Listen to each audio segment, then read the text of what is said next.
দক্ষিণ আফ্রিকার প্রিটোরিয়ার উত্তরে অবস্থিত হ্যামান্সক্রালের বাসিন্দা লিওনকে আক্রমণ করে বসে তিন পোষ্য। তিনটি পোষ্যকে সন্তান স্নেহে মানুষ করেছিলেন লিওন ভ্যান বিলজন।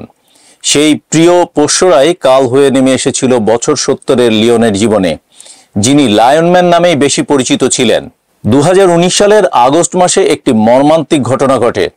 দক্ষিণ আফ্রিকার প্রিটোরিয়ার উত্তরে অবস্থিত হ্যামান্সক্রালের বাসিন্দা লিওনের মৃত্যু হয় তিন পোষ্য সিংহের আক্রমণে, যাদের তিনি ছোট থেকে কোলে পিঠে করে বড় করে তুলেছিলেন। ঠিক কি হয়েছিল 5 বছর আগে? লিওনের মহলা ভিউ লায়ন গেম লজে ঘটেছিল এই মারাত্মক ঘটনাটি। সিংহের থাকার জায়গার বেড়াটি আরো সুরক্ষিত করার জন্য মেরামত করছিলেন তিনি। পোষ্যদের থেকে কোনো বিপদ আসতে পারে তা ঘুণাক্ষরেও টের পাননি লিওন। সাবধানতা ছাড়াই তিনি পিছন ফিরে কাজ করছিলেন। কয়েক সেকেন্ডের মধ্যে একটি সিংহ এসে পিছন থেকে তাকে আক্রমণ করে ঘাড় কামড়ে দেয়। একে একে বাকি সিংহগুলো আক্রমণ করে বসে পালক পিতাকে। বাধা দেওয়ার কোনো সুযোগই পাননি লিওন। আছড়ে কামড়ে ছিন্ন ভিন্ন করে রক্তাক্ত পালক পিতাকে ঘিরে বসেছিল তিনটি পশু। তাই দ্রুত চিকিৎসার সুযোগও মেলেনি। সিংহগুলোকে সেখান থেকে সরানো যায়নি বহুক্ষণ। উপায়ন্তর না দেখে সবকটি সিংহকে গুলি করে মেরে ফেলার সিদ্ধান্ত নেওয়া হয়। তারপর লিওনকে মৃত অবস্থায় উদ্ধার করেন চিকিৎসকেরা। একটি নয়, 3টি সিংহ শাবক কিনে এনেছিলেন লিওন। 2টি সিংহ ও একটি সিংহী। সন্তানের মতোই লালন পালন করতেন তিন পোষ্যকে। পুরুষ সিংহ দুটির নাম র্যাম্বো ও নাকিতা। সিংহীটিকে আদর করে ডাকতেন ক্যাটরিন বলে। বন্য পোষ্য তিনটির এত ঘনিষ্ঠ ছিলেন যে শাবক থাকাকালীন তিনি তাদের জন্য নির্দিষ্ট ঘেরাটোপের মধ্যেই ঘুমাতেন। লিওন বিশ্বাস করতেন সিংহদের সঙ্গে তার বিশেষ বন্ধন ছিল।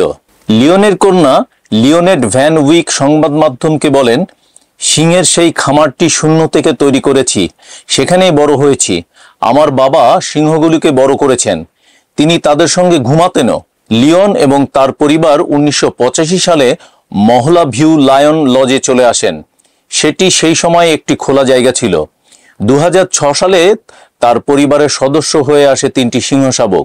তিনি লজে বেড়াতে আসা ভ্রমণার্থীদের সিংহ সম্পর্কে নানা তথ্য দিতেন ও গাইড হিসাবে চারপাশ ঘুরিয়ে দেখাতেন। এছাড়াও তিনি শিক্ষার্থীদের সিংহ সম্পর্কিত নানা শিক্ষা দিতেন। সেই সংক্রান্ত ভিডিও সমাজ মাধ্যমে বিপুল জনপ্রিয়তা অর্জন করেছিল। লায়নম্যানের মৃত্যুর 5 বছর পর সম্প্রতি ইউটিউবে লিওনের ভিডিওগুলো নতুন করে ছড়িয়ে পড়ার ফলে প্রচুর মানুষ তাদের প্রতিক্রিয়া জানিয়েছেন।